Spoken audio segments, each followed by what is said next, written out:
Kayo po ba mga bossing ko isa sa mga mananaya? Ako po may tuturo sa inyo mga bossing. O siya, ano po ba ito? Ito po mga bossing ko ay oregano. Ang oregano mga bossing ko bukod sa for healing, tungkol sa usapin ng mga ubo, ayan, ang oregano the best po yan. Kasi dati, gumawa na rin ako ng ganyan. Okay naman talaga siya sa lalamunan. Lalo na kung ikaw ay may ubo. Ito po mga bossing ko ay isa sa mga pinakamaganda na dapat magawa natin, lalo na rin kung ikaw ay mananaya. Maghanda kayo ng oregano at ganoon din po mga bossing ko ang silver or kaya yung mga pirate stone. Pagsamahin nyo po yan mga bossing. Ito ay isa sa mga sikreto para tayo ay makatama na malaking halagang pera.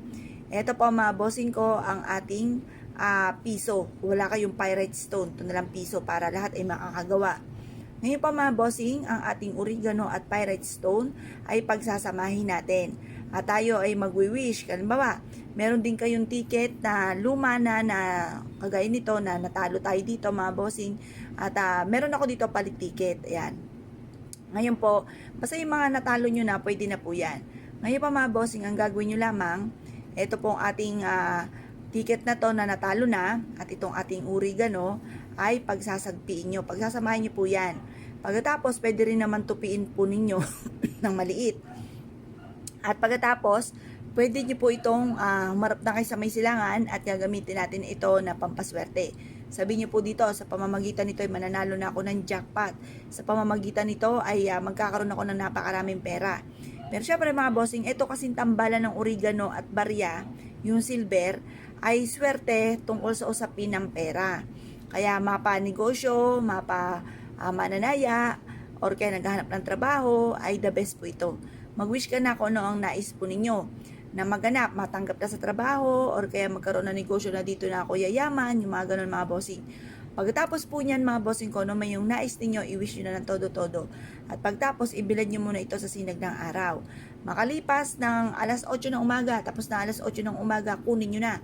At pagkatapos, tupiin nyo po ito, nakasama na itong ticket na ito na natalo na kayo ha mga bossing.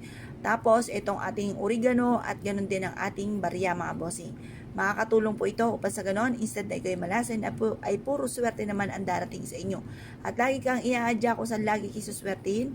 Minsan mapapaisip ka, nagawa mo isang bagay na hindi mo naman gusto. Halimbawa, nagawa mong magluto, hindi ka naman talaga nagluluto pero nakaluto ka, tapos ito po ay naitinda po ninyo, tapos ang daming bumili, yung ba tipo na yun nga, hindi mo inaasahan, hindi mo akalain na magagawa mo, pero yung pala sa nagawa nyong ito, ay dito pala kayo magiging matagumpay. Yung mga ganun mga bossing, yung mga tipong parang iniaadya ka kung saan lagi ikaw ay suswertihin.